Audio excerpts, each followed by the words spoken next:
আসসালামু আলাইকুম এভরিওয়ান, আশা করি সকলে ভালো আছেন। তো আজকে ভিডিওতে দেখিয়ে দেবো কীভাবে প্রফেশনালভাবে একটি টিকটক অ্যাকাউন্ট খুলতে হয়। তো টু জেড সকলকে যে ভিডিওতে বলে দেওয়ার চেষ্টা করব। তো ভিডিওটাকে স্কিপ করবেন না, স্কিপ করলেন কিছু মিস করতে পারেন। তো চলুন শুরু করা যাক আজকের ভিডিও। প্রথমত আপনারা আপনাদের ফোন থেকে টিকটক অ্যাপটি ওপেন করে নেবেন, আর যদি ডাউনলোড না থাকে তাহলে প্রথমত ডাউনলোড করে নেবেন। তো ওপেন করে নেওয়ার পর এখান থেকে নিচের দিকে আপনার কর্নারে দেখতে পারবেন একটা প্রোফাইল নামে আইকন আছে। তো প্রোফাইল আইকনে এটা ক্লিক করে দেবেন। আইকনে ক্লিক করে দেওয়ার পর লগইনে ক্লিক করলে এখানে অনেকগুলো অপশন পেয়ে যাবেন।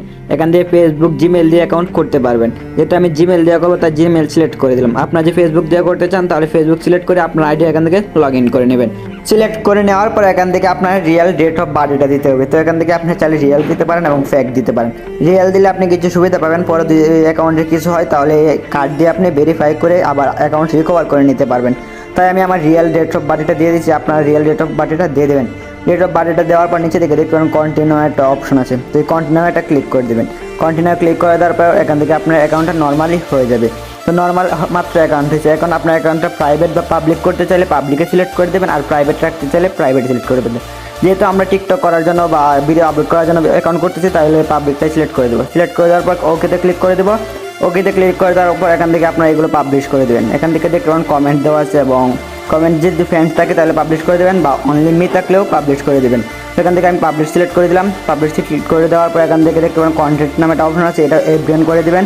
এখান থেকে আমি মনে করি যাবতীয় কাজ বা যেগুলো প্রাইভেট করা থাকবে সবগুলো আপনারা এখান থেকে পাবলিশ করে দেবেন। এই পাবলিশ করে দেওয়ার পর আপনার অ্যাকাউন্টটা পুরোপুরি পাবলিশ হয়ে যাবে। পাবলিশ হয়ে যাওয়ার পর এখান থেকে আপনার কন্টিনিউ নিচে ক্লিক করে দেবেন। কন্টিনিউ ক্লিক করে দেওয়ার পর আপনার অ্যাকাউন্ট ক্রিয়েট হয়ে যাবে।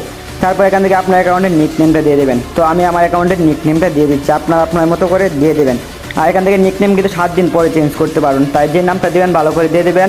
তো 7 দিন পরে আবার চেঞ্জ করতে পারবেন। তো এখান থেকে আমি আমার নামটা দিয়ে দিলাম, যে নামটা দেওয়ার দরকার আমার সেই নামটা আমি দিয়ে দিলাম। নামটা দিয়ে দেওয়ার পর এখন কন্টিনিউ ক্লিক করে দেবেন। কন্টিনিউ ক্লিক করে দেওয়ার পর আপনার অ্যাকাউন্ট পুরোপুরিভাবে হয়ে গেছে। তো এখান থেকে আপনার প্রোফাইলে ক্লিক করে দেবেন। প্রোফাইলে ক্লিক করে দেওয়ার পর এখান থেকে কিছু পারমিশন চাইবে, সেই পারমিশনগুলো আপনারা দিয়ে দেবেন। তো আমি এখান থেকে ফোন নাম্বার বা ইমেল নাম্বার এগুলো এখন দিতে চাই না, আমি পরবর্তী অ্যাড করে নেব। তো এখান থেকে আপনার ফোন নাম্বার, ইমেল এবং 2 স্টেপ ভেরিফিকেশন করে নেবেন, তাহলে আপনার অ্যাকাউন্টটা বেশি সিকিউর থাকবে। তো এখান থেকে আপনি নর্মালি নাম্বার দিয়ে এখান থেকে ভেরিফাই করে নিতে পারবেন, কোনো এখানে হার্ড কোনো কাজ নেই। তা আপনার যে প্রফেশনালভাবে একটা টিকটক অ্যাকাউন্ট চালাতে চান তাহলে এগুলো ভেরিফাই করে নেবেন। পরবর্তী আপনার আইডি হ্যাক হয়ে গেলে বা ডিজেবল হয়ে গেলে এখান থেকে আপনি ইমেল বা ফোন নাম্বার দিয়ে রিকভার বা ব্যাক আনতে পারবেন। তো এখান থেকে আপনার এগুলো অ্যাড করে নেবেন। অ্যাড করে নেওয়ার পর এখান থেকে আপনার ব্যাগে চলে আসবেন।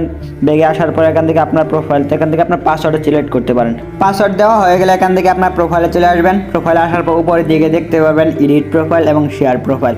তো আপনার এডিট প্রোফাইলে ক্লিক করে এখান থেকে আপনারা আপনার ইমেলের ছবিটা বা প্রোফাইলের ছবিটা চেঞ্জ করতে পারবেন, এবং ইউজার নেম চেঞ্জ করতে পারবেন এবং নাম চেঞ্জ করতে পারবেন। আর এখান থেকে আপলোডটা সিলেক্ট করে এখান থেকে ভিডিও আপলোড করতে পারবেন। তো আজকে ভিডিওটা তো ছিল।